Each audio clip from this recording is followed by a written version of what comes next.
Amis sportifs, bonsoir et bienvenue à Shoot, votre magazine consacré exclusivement au football sur la première chaîne panafricaine, entendue par là, Africable Télévision.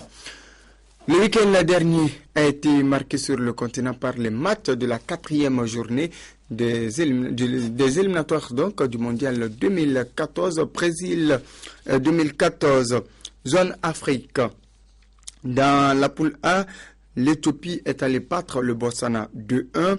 Victoire 3-0 de l'Afrique du Sud au Cameroun. C'était face à la République centrafricaine. Ce match a été délocalisé compte tenu de la situation qui prévaut dans le pays. Et puis dans la poule B, match nul 2-2 entre la Sierra Leone et la Tunisie. Le Cap-Vert domine la Guinée équatoriale par 2-1. Dans le groupe C, victoire en déplacement de la Côte d'Ivoire 3-0 à Bakau, c'était face à la Gambie. Les Ivoiriens s'envolent dans cette poule C. Ils sont donc tout proches du Brésil. Cette rencontre hyper importante pour les éléphants de Côte d'Ivoire a débuté sur un coup de tonnerre dès la 12e minute. Les Ivoiriens, à la suite d'une perte de balle, sont surpris par le mouvement rapide amorcé par l'attaque gambienne. Zokora est trop court et Mustapha voit son tir heurter le montant droit des buts de Kopabari. Les éléphants ont eu chaud, cela a le mérite de les réveiller et à la 15e minute, sur une passe de Boni Wilfried, Traoré Lassina voit d'abord son tir contré. Il s'y reprend une deuxième fois pour battre le portier gambien, 1-0 pour la Côte d'Ivoire à la pause.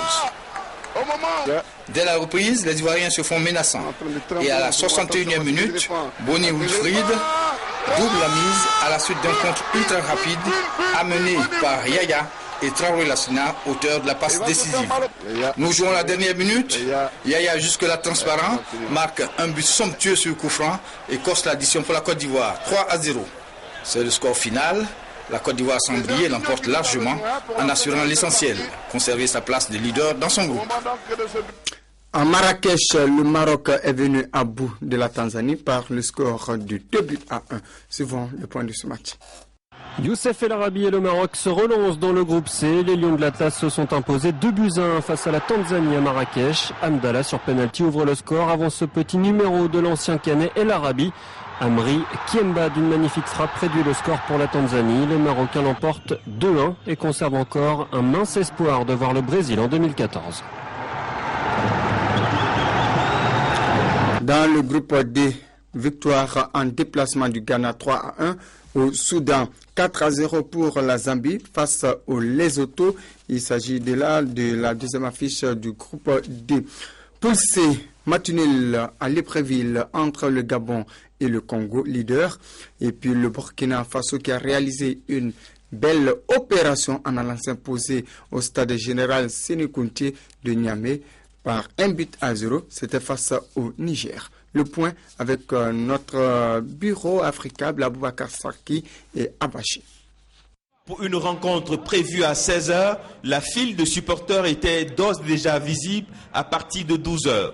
L'enjeu du match pour le Niger qui recevait le Burkina était à la hauteur de la mobilisation. Dans le groupe E, en compagnie du Gabon et du Congo, une victoire du Niger lui permettrait de poursuivre avec plus d'engagement ses éliminatoires. L'engagement, le MENA du Niger en fera la démonstration pendant la première manche. Très volontaire au milieu du terrain et en attaque, les multiples assauts du Niger ne vont produire aucun effet décisif. 0-0 sera le score à la pause. Du retour des vestiaires, le Niger se fera encore plus pressant. Sa domination restera stérile face à une équipe burkinabé bien en place. Il faut attendre la 80e minute pour voir l'ouverture du score par le Burkina, signé Jonathan Pitroapa. 1-0. Un score que les Burkinabés parviendront à gérer jusqu'à la fin du temps réglementaire. Moi, je suis très content du jeu fourni de mon équipe. Je n'ai jamais vu l'équipe du MENA jouer comme ça. Je suis là depuis 8 mois ou 9 mois. Et le jeu produit aujourd'hui était de bonne qualité.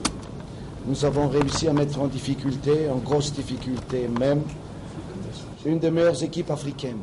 Et aussi la manière de façon de jouer le Niger, je dois féliciter parce qu'ils ont mis beaucoup de pression sur nous, le premier mi-temps. Et on n'a pas trouvé les clés, mais c'était aussi presque impossible de jouer 90 minutes. C'est pour ça qu'on a demandé aux joueurs de patienter. Pour son prochain match, le Niger se déplacera au Gabon et le Burkina Faso au Congo. Voilà, c'était là donc un reportage signé le bureau africable de Niamey avec notamment Aboubakar Sarki et Razak Abachi. Et je vous rappelle que Garinato Hot n'est pas déçu, le sélectionneur du Niger, malgré la défaite à domicile du MENA national. Et puis dans la poule F, victoire en déplacement du Nigeria 1-0, c'était face au Kenya, précieux donc point, voilà, pris par les Super Eagles, les champions d'Afrique en titre, et puis matinée le 0-0 entre le Malawi et la Namibie. Poule G à présent, victoire en déplacement de l'Égypte 4-2 face au Zimbabwe. La Guinée s'impose 6-1 devant le Mozambique. Et puis le Bénin est tombé à domicile, c'était face au Fennec d'Algérie.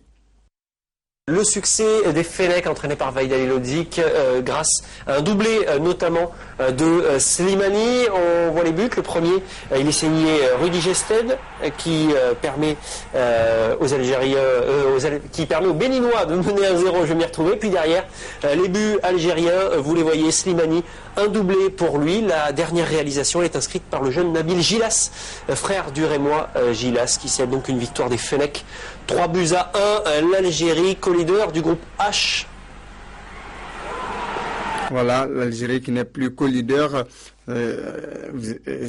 puisqu'avant cette rencontre, cette journée, l'Algérie était co-leader avec le Mali. Les Aigles n'ont pas su donc profiter de l'occasion au stade du 26 mars. Ils ont été tenus en échec 1-1 par la modeste formation des Amamvubi donc du Rwanda. Score final donc 1-1 entre Maliens et Rwandais.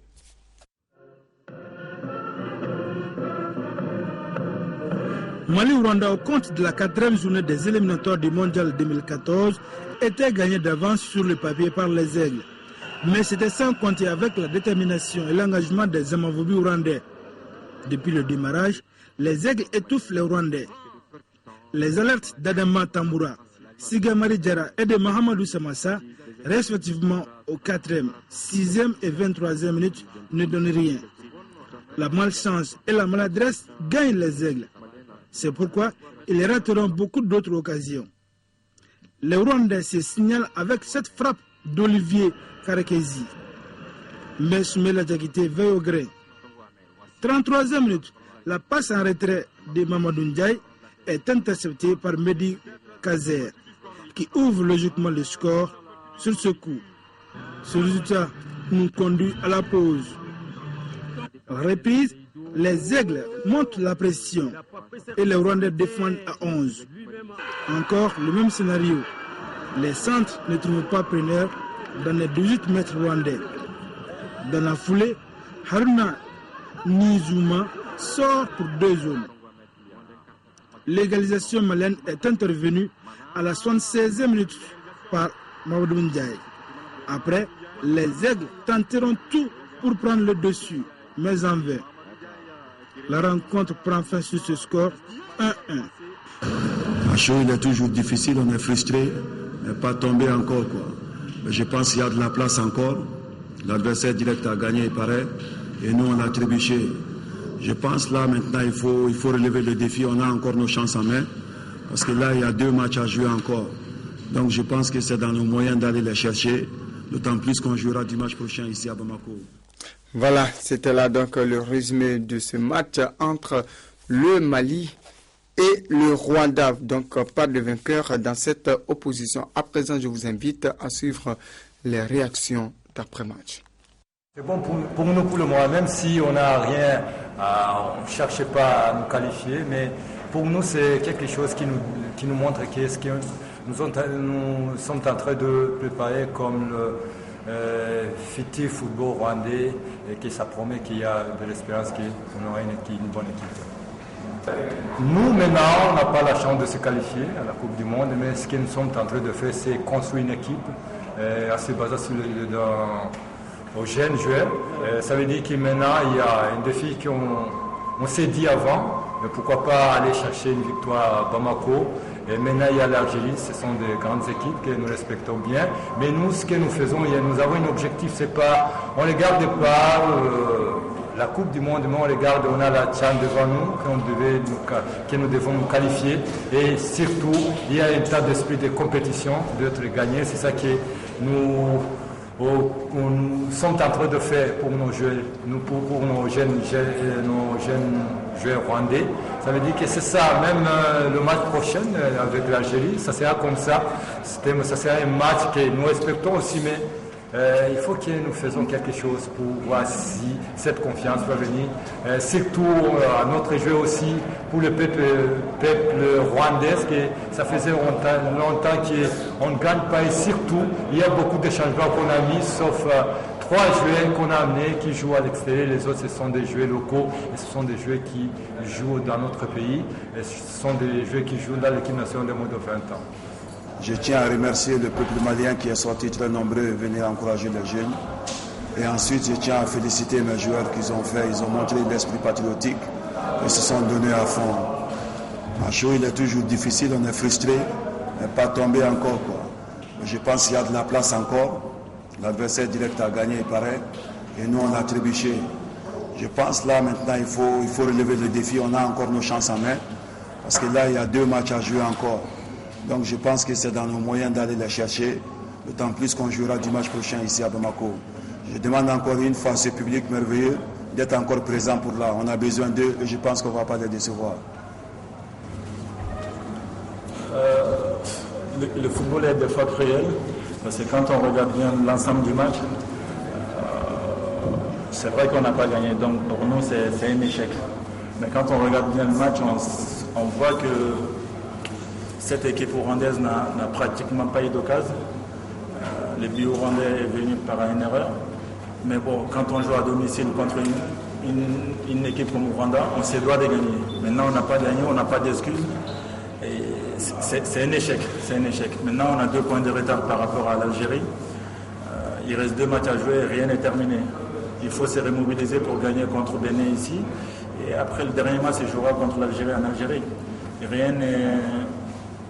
Rien n'a changé par rapport à ça, mais sur ces matchs-là concrètement, on va dire que c'est un échec. Même si on a eu des occasions, même si on a fait ce qu'il fallait, et quand on ne gagne pas contre Rwanda à domicile, on ne peut pas trouver d'excuses. Le football est parfois injuste. Si on avait mis nos occasions, on ne serait pas là. Mais le football est ainsi fait. Maintenant, on a un autre match à jouer contre le Bénin à domicile. On va tout faire pour gagner. Vous savez, c'est une période un peu difficile parce que c'est les vacances. Si on est là, ça veut dire qu'on a envie vraiment d'aller au mondial. On a envie de défendre les couleurs de notre pays.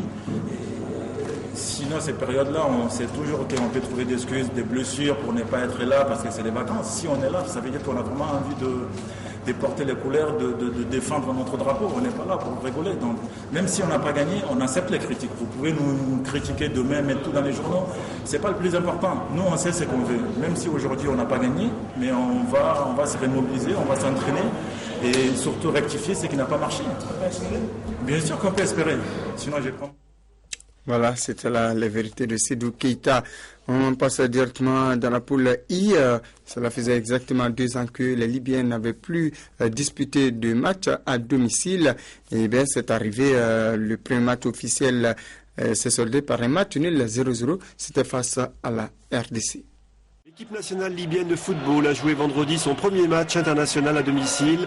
La sélection n'avait pas joué depuis le déclenchement de la révolution en février 2011. La Libye a fait match nul 0-0 face à l'équipe de la République démocratique du Congo dans ce match comptant pour les qualifications au Mondial 2014.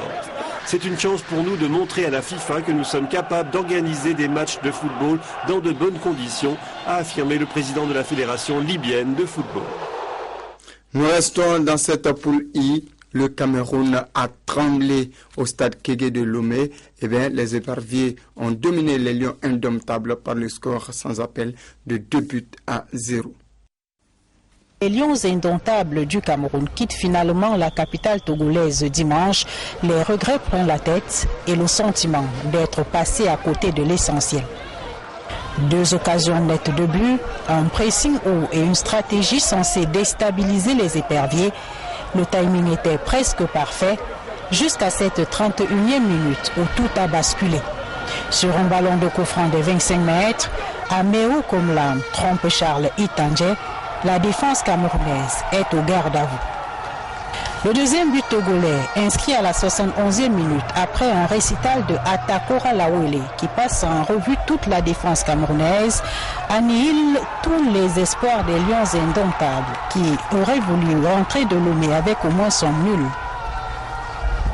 Le reste est une accumulation de maladresse, de faux gestes et de nervosité, une situation que les Togolais exploitent bien. Les Lions indomptables du Cameroun, désormais deuxième de ce groupe avec 6 points, seront eux aussi en déplacement. Un autre voyage périlleux à Kinshasa. Voilà, et c'est la Libye qui mène la danse dans cette poule I devant le Cameroun, la RDC et le Togo, les éperviers qui se relancent dans ce groupe. Et puis pour terminer, groupe J, l'Ouganda a dominé le Libéria par 1-0 et puis le Sénégal est allé tenir en échec l'Angola par le score d'1-0. Suivant le résumé de ce match. Après le match raté de Conakry à l'aller, le Sénégal devait se rattraper face à l'Angola. Avec un groupe fortement remanié, Alain Giresse et ses joueurs devaient gagner pour se détacher de leurs suivants. Mais à l'arrivée, c'est un nul de plus, le second du sélectionneur national en match officiel. Papis Demba Cissé, titularisé sur le front de l'attaque, avait pourtant bien lancé ses coéquipiers. Un but qui devait profiter à des Lions bien solides et joueurs. Mais voilà comment à l'accoutumée, ils ont vendangé de nombreuses occasions. Et ce qui devait arriver arriva. L'Angola revient dans le match. Guillermo Afonso hérite d'un centre anodin pour égaliser, de quoi ravir le chef de l'État angolais, José Eduardo dos Santos. Le Sénégal, cueilli par cette égalisation, va pousser à la quête d'un second but libérateur. Mais entre vitesse, précipitation et maladresse, les Lions n'y arrivent pas. À l'arrivée, les deux équipes se quittent avec score de parité, un but partout, comme il y a 2 mois à Conakry. Avec ce point pris, le Sénégal reste en tête du groupe J avec 6 points, suivi de l'Ouganda vainqueur du Libéria 1-0, 5 points. L'Angola et le Libéria ferment la marche avec 4 points. Le Libéria qui va recevoir le Sénégal le week-end prochain à Monrovia. Voilà, c'était là donc les éliminatoires de la Coupe du Monde 2014, entendez par là, Brésil 2014. À présent, je vous invite à suivre le point de cette 4e journée sur le petit écran.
Voilà, c'était là donc le point de cette 4e journée. La 5e journée est prévue pour le week-end prochain. Dans le groupe A, il y aura samedi Botswana, République centrafricaine. Le 16, l'Éthiopie jouera contre l'Afrique du Sud. Dans le groupe B, il y aura le 15 juin Cap-Vert, Sierra Leone. Le 16 juin, Guinée équatoriale, Tunisie. Groupe C, 15 juin, Maroc, Gambie. 16 juin, Tanzanie, Côte d'Ivoire. Groupe D, 15 juin, Zambie, Soudan, 16 juin, Lesotho, Ghana. Groupe E, 15 juin, Congo, Burkina Faso, Gabon, Niger. Groupe F, 15 juin, Malawi, Kenya, Namibie, Nigeria.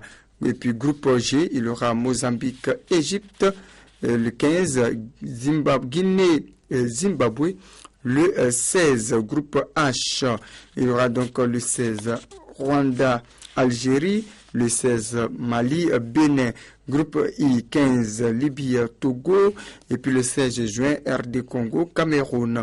Groupe J, il y aura le 15 juin, Libéria, Sénégal, et Ouganda, Angola. Et puis ces informations concernant ces éliminatoires du mondial 2014 zone Afrique.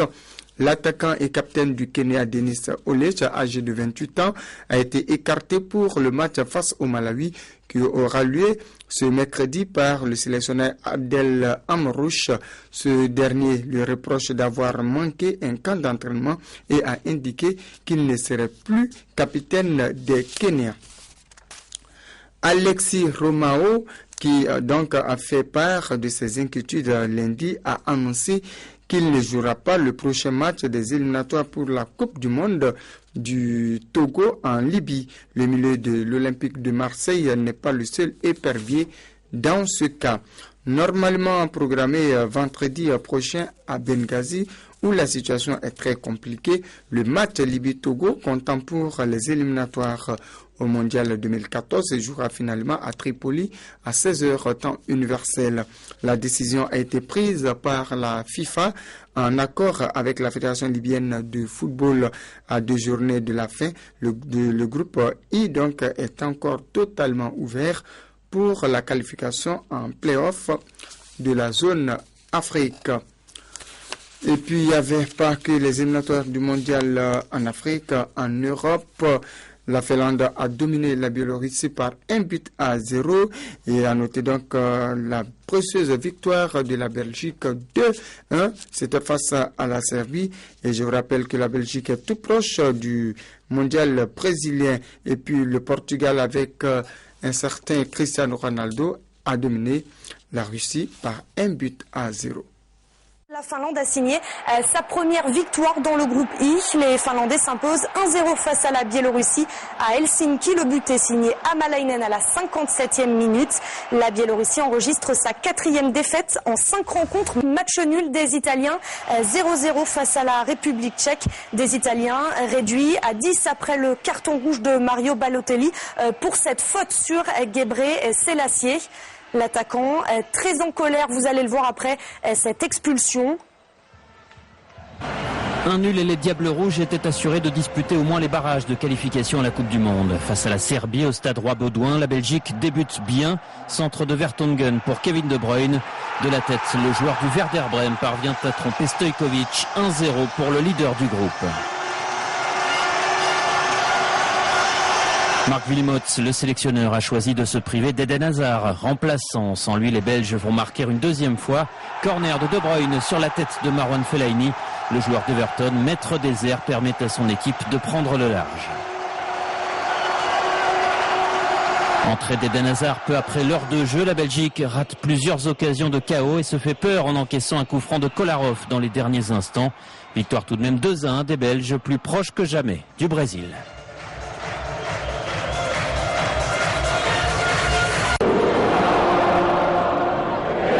Le peuple portugais en a pris l'habitude. Sa sélection est abonnée aux campagnes périlleuses. Cette fois-ci à Lisbonne, elle jouait sa survie contre le leader de son groupe, la Russie. Une pression vite évacuée sur coup de pied arrêté. Joueur à l'arrivée, le poteau, la reprise. Et c'est au fond, ça fait 1-0. Petit événement, ce but d'Elder Postiga est le premier encaissé par les Russes lors de ces phases de groupe. Le Portugal emmené notamment par le nouveau joueur de l'AS Monaco, João Moutinho, mène 1-0 à la pause. Grosse frayeur au retour des vestiaires avec ce but de Vladimir Bistrov, finalement signalé hors jeu. Les Lusitaniens assurent l'essentiel. Attention tout de même, la Russie a toujours 2 rencontres de retard sur le Portugal. Cristiano Ronaldo et ses partenaires sont donc loin d'être sortis d'affaire. Malgré Zlatan Ibrahimovic, la Suède réalise une bien mauvaise affaire dans la course au barrage. Défaite chez l'un de ses rivaux, l'Autriche. Ouverture du score sur pénalty de David Alaba, le défenseur du Bayern Munich. L'Autriche, à égalité avec la Suède, loin derrière l'Allemagne avant ce match, marque une deuxième fois en première période. Janko de la tête, 2-0.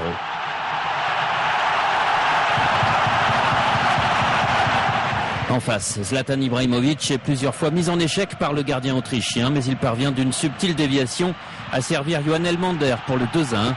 Trop tard, l'Autriche l'emporte et prend ses distances avec la Suède. Voilà, et puis dans la zone Am Sud, il n'y a pas eu de vainqueur entre l'Argentine et la Colombie, 0-0 à l'issue donc de cette 12e journée dans la zone Am Sud. Nous allons suivre le point de ce match Argentine-Colombie qui s'est soldé par un match nul. Solide leader du groupe de qualification pour la Coupe du Monde en Amérique du Sud, l'Argentine recevait cette nuit la Colombie du néo-monégasque Radamel Falcao. Absent depuis 4 semaines, Lionel Messi est sur le banc au coup d'envoi et croit bien assister à l'ouverture du score dès le quart d'heure de jeu, mais Falcao ne cadre pas sa tête. L'Argentine reprend peu à peu les commandes, mais bute à plusieurs reprises sur un grand David Ospina. Réduite à 10 après les expulsions d'Higuaín et Zapata et après la sortie sur blessure d'un autre futur monégasque, James Rodriguez, les deux équipes vont peu à peu fermer le jeu. Entré en seconde période, Messi redonne un peu de souffle à son équipe, mais le gardien de l'OGC Nice s'interpose à nouveau. Score final 0-0. Voilà, c'était là le match qui s'est soldé par un match nul entre l'Argentine et la Colombie.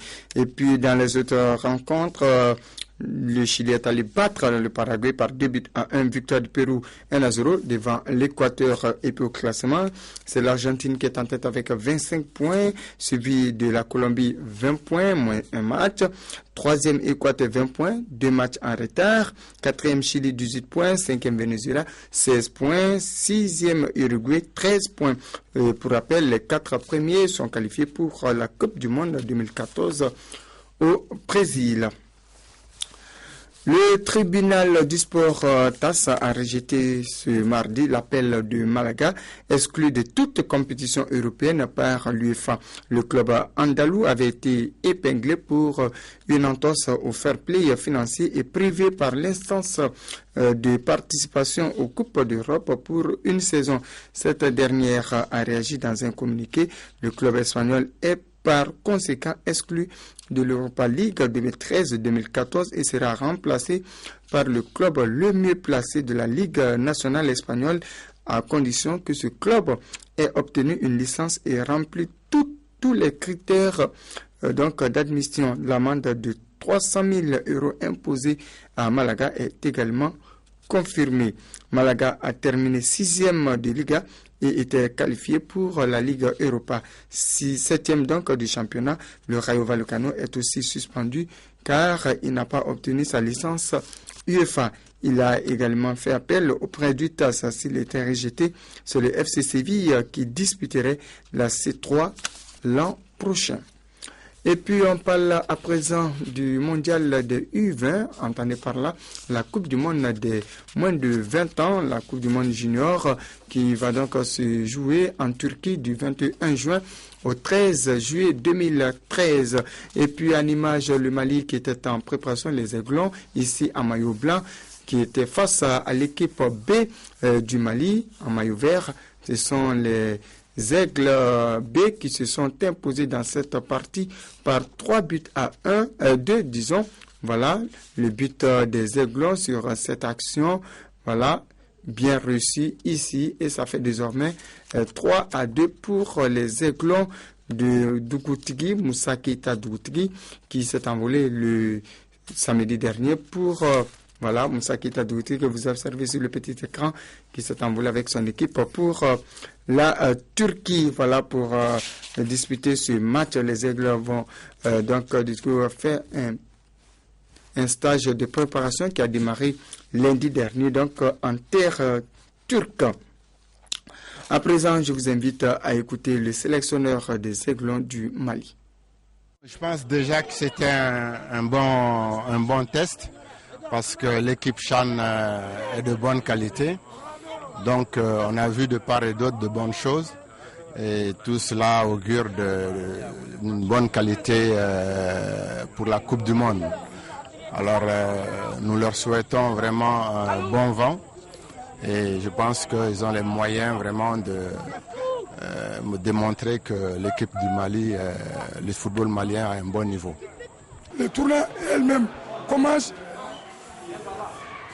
le 22 juin. Nous, notre préparation va commencer à partir du 10. Parce que ici au Mali, je n'ai pas eu la chance d'avoir les joueurs pour travailler avec eux. Vous-même, vous êtes journaliste, vous avez vu, ce n'est pas facile. À cause de ce championnat, aucune équipe ne veut laisser son joueur venir à l'entraînement. Bon, et la fédération aussi, la FIFA aussi, donne priorité au club. Bon, dans ce cas, notre préparation va commencer à partir du 10 à Istanbul. Parce que si on voyage demain, le 8, le 10, un petit décrassage, l'entraînement elle-même commence par un petit match amical en Turquie. C'est à travers ça que je vais avoir une idée sur mon équipe.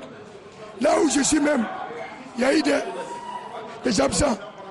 Nimara qui est en Albanie,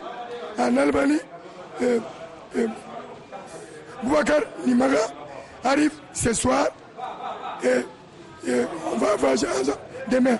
Mon défenseur Aksal Boubacar Diarra qui est au tout puissant Mazambe à Lumbashi au Zaïre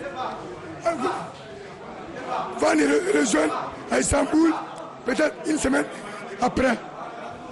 Bon, dans ce cas, la Coupe du Monde, c'est pas comme la Coupe d'Afrique. Il faut s'attendre.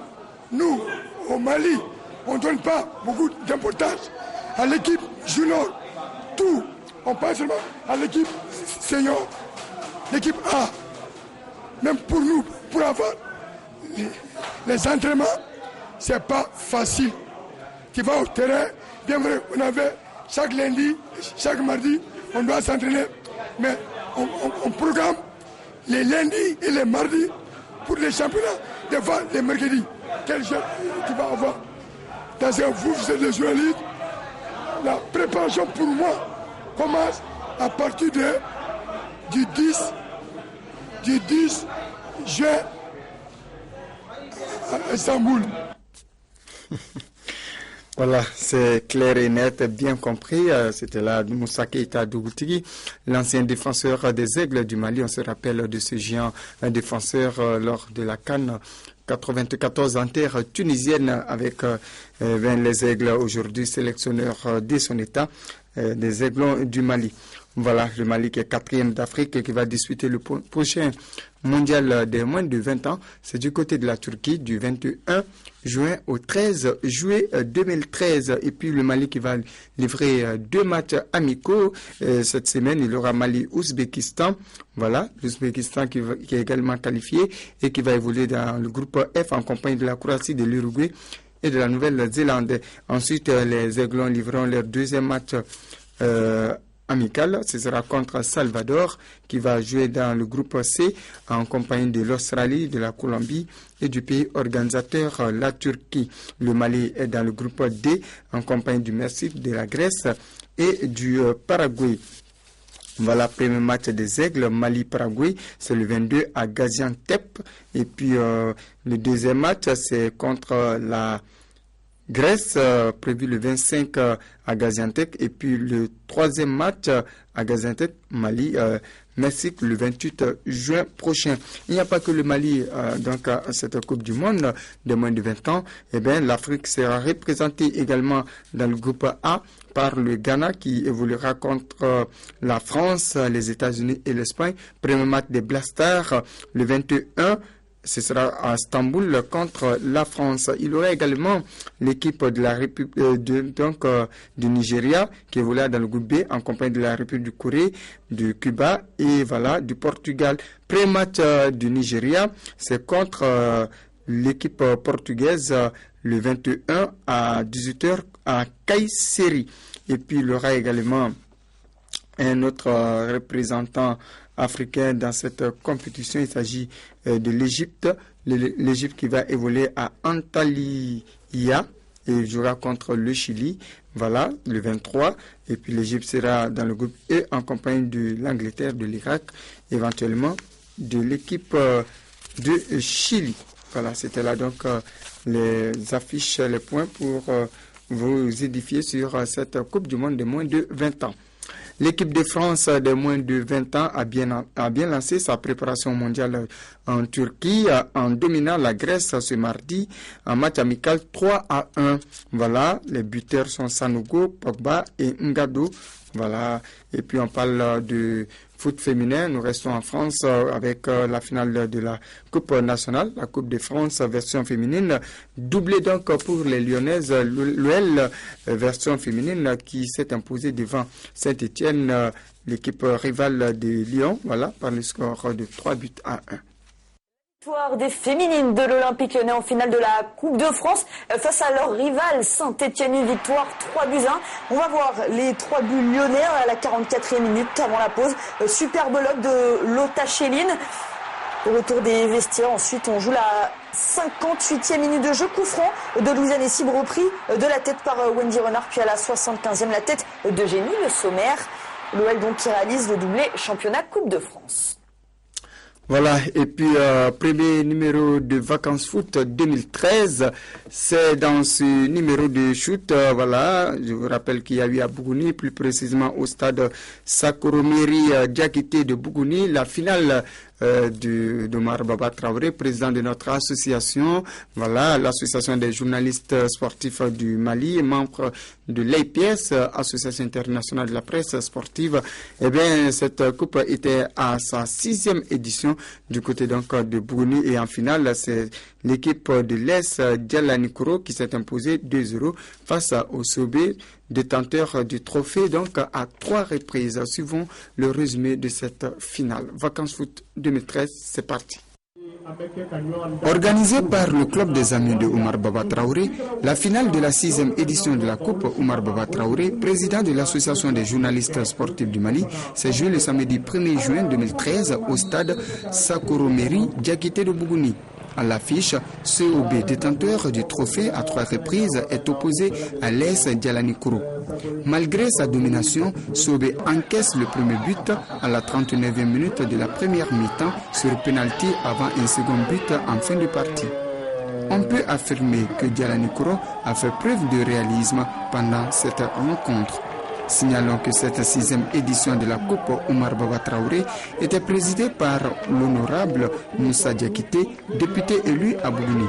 On notait aussi la présence du donateur, des responsables de l'AGSM, de l'US Bougouni et de plusieurs invités de marque. Vivement la 7e édition en 2014. Inch'Allah. Pourquoi pas. Voilà, c'était une très belle finale là, du côté donc de la cité du Bani Monotier. Nous étions à Bougouni pour cette belle affiche. Voilà, une coupe qui est en train de grandir, voilà, qui est aujourd'hui à sa 6e édition. On ne peut que dire bravo au donateur Omar Baba Traoré. Voilà, président de l'association des journalistes sportifs du Mali. Une coupe à la dimension donc du donateur. Autrefois appelé The Special One, José Mourinho a décidé de se faire désormais appeler Happy One, et c'est pour donc marquer son grand retour dans le championnat anglais de première division. Près de 6 ans après avoir quitté Chelsea, José Mourinho est de retour chez les Blues. L'entraîneur portugais a officiellement été présenté à Londres devant quelques 250 journalistes. Lors de son premier passage à Chelsea entre 2004 et 2007, il était le Special One. Alors Mourinho a commencé par se trouver un nouveau surnom. I'm the Happy One. Je suis le Happy One. Time flies. Le temps passe vite. On dirait que c'était il y a quelques jours, mais c'était en fait il y a 9 ans que j'ai entré ici pour la première fois. Et depuis, beaucoup de choses se sont produites dans ma vie professionnelle. J'ai la même nature, je suis la même personne et j'ai le même cœur. J'ai les mêmes émotions dans ma passion pour le football et pour mon travail. Si je devais me décrire, je dirais que je suis très heureux. Mourinho était pourtant parti fâché avec Roman Abramovich en septembre 2007. Séparation à l'amiable. Manifestement, les relations se sont réchauffées. J'ai lu et je continue d'entendre que j'ai été viré et que le contact était rompu. Ce qui n'est pas vrai.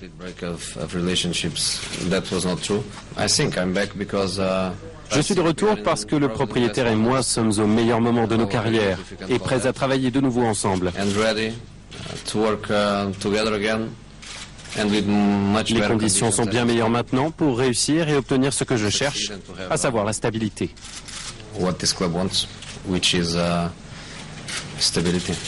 Cette stabilité que José Mourinho n'a jamais vraiment connue au long de sa carrière d'entraîneur, pas plus de 3 ans dans un même club.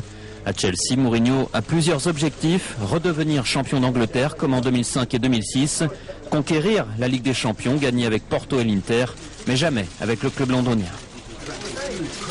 Voilà, et puis pour terminer ces matchs amicaux disputés un peu partout, et puis la France qui perd face au Brésil 3-0, victoire in extremis de l'Espagne 2-1, c'était face à l'Haïti. Voilà une victoire marquée par le retour de Casillas sur la pelouse, le gardien espagnol qui est donc sûr de retrouver sa place de titulaire la saison prochaine à Madrid.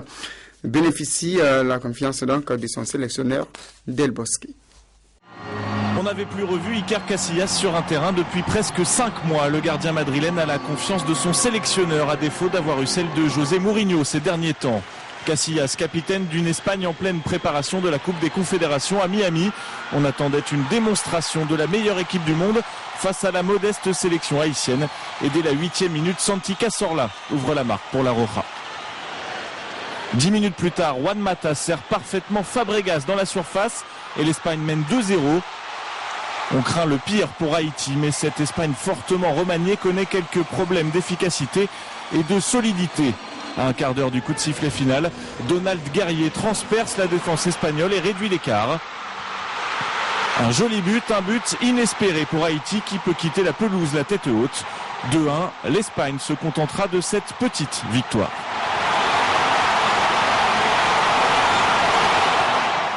Un adversaire prestigieux pour tenter de terminer la saison en beauté. Après 2 défaites consécutives, l'équipe de France de Didier Deschamps affronte le Brésil sur ses terres.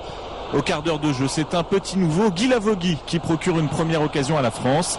Mais 10 minutes après le retour des vestiaires, le Brésil trouve la faille. 54e minute, Fred sert Oscar, 1-0. La France va à nouveau craquer à la 84e minute. Remise de Neymar pour le remplaçant Hernanes. Le milieu de la Lazio double la marque 2-0. La fin de match est compliquée pour les Français dans le temps additionnel. Debuchy fauche Marcelo dans la surface. Penalty transformé par le Parisien Lucas. 3-0 pour la première fois depuis 1992.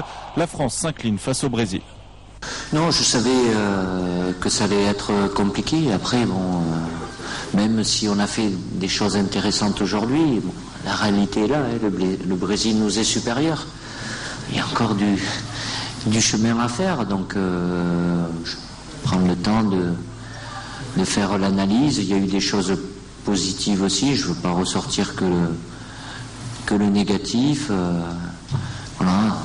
En ayant une tournée de fin de saison, c'est jamais évident. Quand on vient ici deux équipes sud-américaines, oui, mais ça sert à ça aussi. Maintenant, on ne vient pas pour... J'aurais bien aimé préférer avoir d'autres résultats. La saison se termine là-dessus. Il faudra repartir dans notre objectif, celui justement de revenir ici, dans un an. Très déçu, déjà de perdre, on est déçu, mais là de prendre 3-0 ça fait mal. Donc voilà, même si ça reste un match amical, on est compétiteurs. En deuxième mi-temps, après ce premier but, je sais pas, comme si on avait, pas dire lâché, mais le groupe s'est un peu effondré, on est resté derrière et après ils ont déroulé. C'est vrai qu'on reste sur pas mal de défaites en ce moment. Après c'est pas inquiétant, il faut partir en vacances, bien se reposer, et on sait qu'il y a des grands rendez-vous en septembre, et là il va pas falloir se louper. C'est dur, hein. Franchement c'est dur, que ce soit pour moi, que ce soit pour Giroud, Gomis, pour un attaquant, franchement c'est difficile. Après je sais pas si vous regardez les matchs, je pense que vous êtes au stade. Mais franchement, c'est difficile parce qu'on n'a pas 10 occasions par match, voire même pas une. Si tu n'as pas de ballon pour les mettre, tu peux pas marquer. Si on regarde le match de ce soir, il n'y a pas eu un centre, il n'y a pas eu une prise de risque, il n'y a pas eu de ballon en profondeur. Donc voilà, c'est difficile et pour n'importe quel attaquant, c'est difficile.